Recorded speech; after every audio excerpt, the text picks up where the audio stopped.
à l'instant, mais pour quelqu'un qui n'a jamais entendu parler d'algorithme, si je dois expliquer algorithme à ma grand-mère, je lui dis quoi pour qu'elle puisse comprendre ce que je suis en train de faire là? Bien, vous me permettez déjà de clarifier un certain nombre de concepts.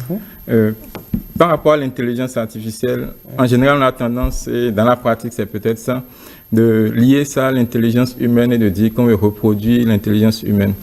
Mais il y a des problèmes, en fait, où on utilise, en fait, le comportement de certains animaux pour résoudre ces problèmes-là.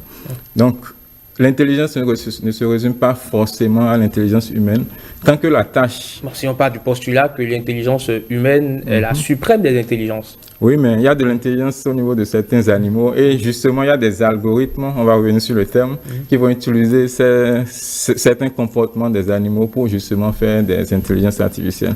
Donc, j'aimerais clarifier ça.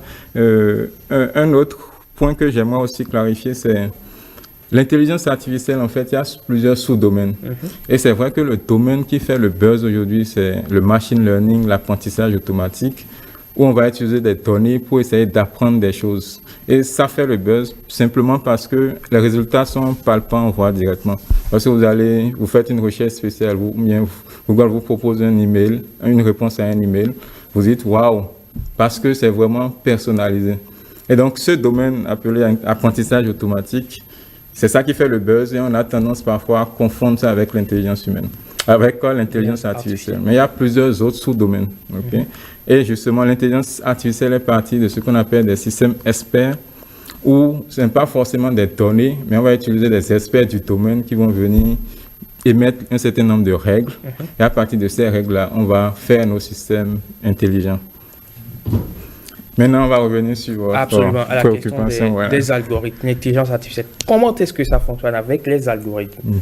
Comment est-ce qu'on définit les algorithmes? Comment est-ce qu'on arrive comment est-ce qu'on arrive à agencer tout ça de façon savante pour aboutir à un résultat? Merci. Par rapport à l'intelligence artificielle, M. D'Almeida a très bien présenté le contexte par rapport à l'apprentissage automatique. Mais de façon basique, un algorithme, c'est quoi? Ça va être une série d'instructions qui vont nous permettre de résoudre un problème donné. Série d'instructions. Je peux prendre un exemple simple, ce n'est pas forcément informatique, un exemple classique qu'on donne. Vous voulez préparer du riz, par exemple. Vous savez que vous avez besoin du riz, vous avez besoin de l'eau, vous avez besoin d'un certain nombre d'ingrédients, ok? Et vous avez justement un certain nombre d'étapes à franchir pour avoir votre riz final à manger. Donc, cet ensemble d'étapes pour avoir les résultats finaux, c'est ça qu'on va appeler algorithme. Et donc, en informatique, on va parler d'instructions, donc série d'instructions pour résoudre un problème donné. Maintenant, par rapport au machine learning en particulier, ou à l'intelligence artificielle, l'idée, justement, c'est de pouvoir faire des machines des tâches pour lesquelles elles ne sont pas explicitement programmées. Ou elles ne sont pas, enfin, l'algorithme n'est pas clairement établi. Donc là, tout à l'heure, j'ai défini l'algo en général en tant que série d'instructions.